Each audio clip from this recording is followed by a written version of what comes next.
This is the story of a man who spent his life trying to persuade us to share his vision of power. A brilliant village boy from Wales who became a peer of the realm, but a lord who lost out when his passionate support for nuclear energy brought him into conflict with the politicians. Sacked by two governments, Walter Marshall has a story to tell about playing for power.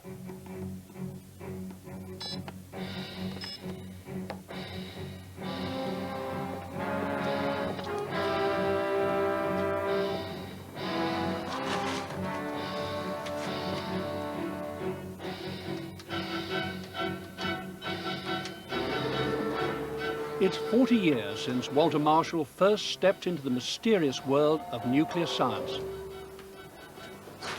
As a brilliant young physicist, he was recruited to work in the post-war industry, developing atomic bombs and nuclear power stations side by side. Its secretive research headquarters, Harwell. The British Atomic Energy Research Establishment, which has transformed the village of Harwell in Berkshire, has now opened its doors to the newsreel camera. So here's a glimpse inside the mystery building where many hundreds of scientists live and work.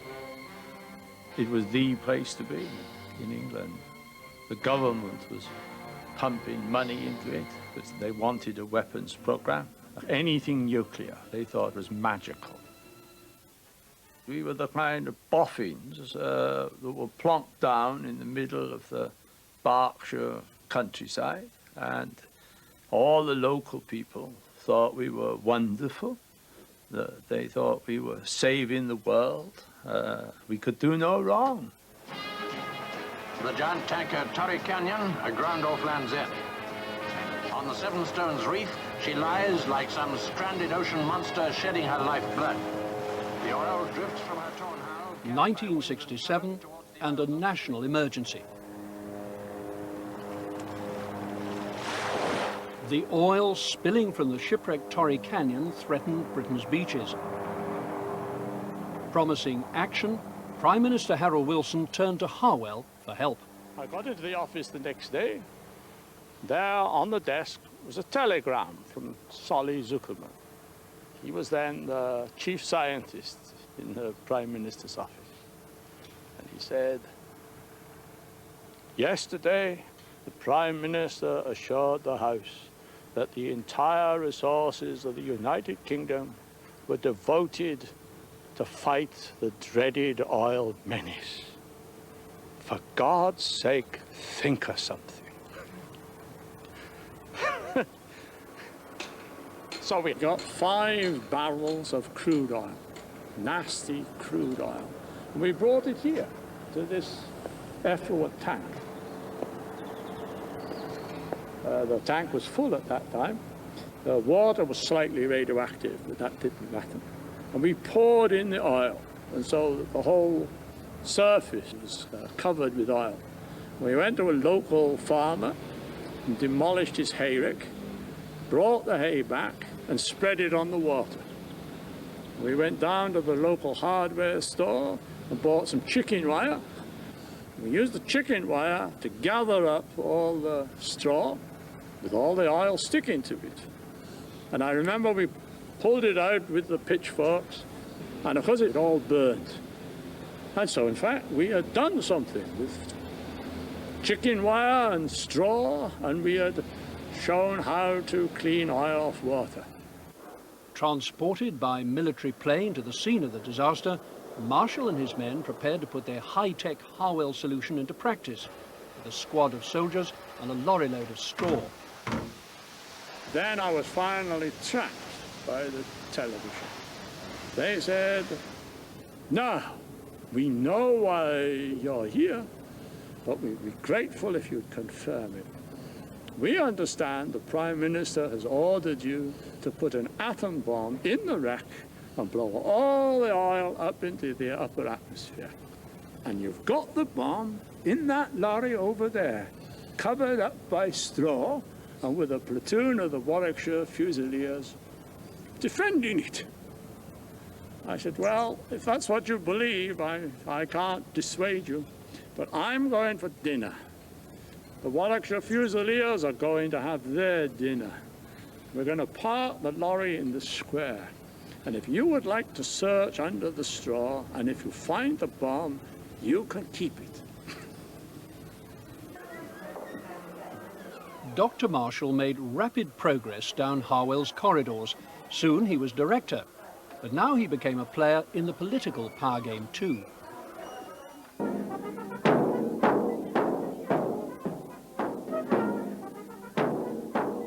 In the mid-70s, the coal miners were a power in the land and a powerful influence on the Labour government.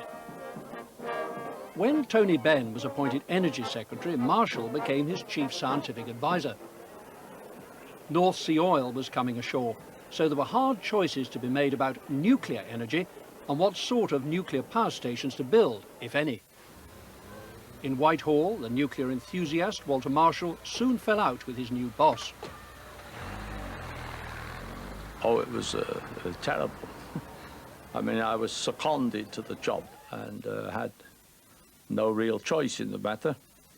And he did not like me, and the feeling was entirely mutual. The Benn tapes. I've been dictating my diary now since 1968, and I hope they'll be of some value to people to understand what really did happen during the period. In 1977, the minister recorded, "Marshall is a self-satisfied and pompous man with poor political judgment. Both naive and clever, he was a menace." I don't think I was a menace, but I certainly agree that I was naive. You see, this was my first encounter with ministers. And at that time, I had the naive idea that cabinet ministers owed a loyalty to their prime minister, and that they ought to be the cabinet ought to be trying to work together to govern the country. You know, and I now think that's an extremely naive point of view, but that is the one that I did have. And Wedgwood Benn, exposed to me, is not like that at all. He was always at loggerheads with the Prime Minister. Some of the most important nuclear decisions, says Walter Marshall, have been taken for completely irrelevant reasons. Just such an issue was nuclear fusion, and which country in the European Union the research centre, JET, should be sited in.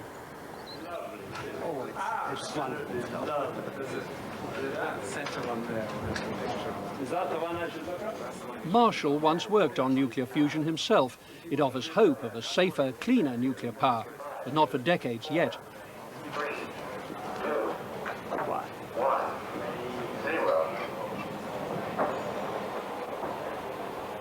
Marshall says fusion power may one day work.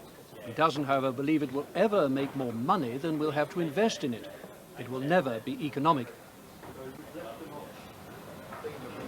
But when Europe decided that fusion research should continue anyway, he recommended Britain should fight to have the project sited in this country, so that we got something out of it. Wedgwood Benn, however, was shocked by the argument. He says, if you think it's not going to work, you should stop it. And I then explained to the Secretary of State, we can't stop it. So if we can't stop it, let's get the benefits of it. And he didn't accept the argument. He said he wanted to argue on principle. So he made the opposite recommendation to the Cabinet.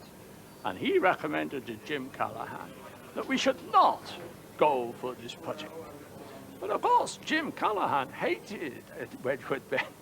So Jim Callaghan decided that we would go for it, simply because he disliked Wedgwood Benn. We are going to execute all the passengers and the crew. In the midst of the argument about where the JET project was to be, it came down either to Britain or to Germany. Terrorists hijacked a German airliner to Mogadishu. They killed the pilot and threatened to blow up the plane. Our revolutionaries out of your imperialist fascist... In desperation, Germany's Chancellor Helmut Schmidt called on his European partners for help. So then Schmidt rang up Jim Callaghan And Jim Culham said, this is very difficult. So what I suggest is the following. You use some British stun grenades. They're very good, and your chaps would like to use them anyway. They're better than the ones the Germans have. And I will send a platoon of the SAS to Mogadishu, and they can sit in the building. You send in your German paratroopers.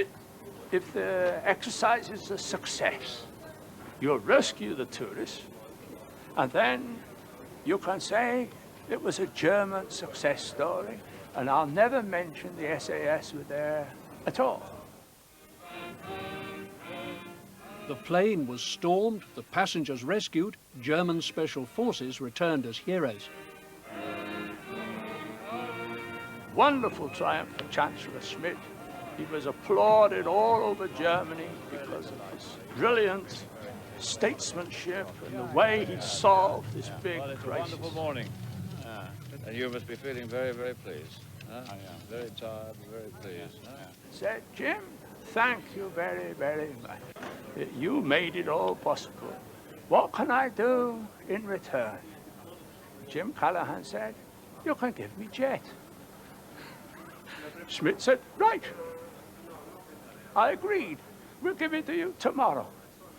Wedgwood Ben came out, gave a press conference and said, golly, we've been working hard. We've been working hard for 2 years to get this project, but I'm pleased to tell you, finally, we have succeeded in getting the project due to the superiority of British science. And that's how we got jet. Oh, this is big enough, isn't it?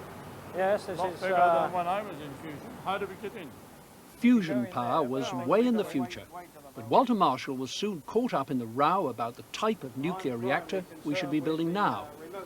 As chief scientist, he advised Tony Benn that Britain should abandon its own nuclear power stations, the AGRs, because they weren't working well. And they're all wrapped around. Instead, like most other countries, we should build American reactors, the PWRs. this rail is actually. His advice didn't go down well, either with British industry or with the anti-nuclear Tony Benn. Marshall was sacked. I think the fundamental reason is that I was advocating a policy of nuclear power, namely that we should switch to PWRs, which the Prime Minister wanted and which Wedgwood Ben did not want. I don't think Wedgwood Ben liked AGRs because he thought they were wonderful. I think he liked them because they did not pose a threat to coal, and he was deeply attached to coal.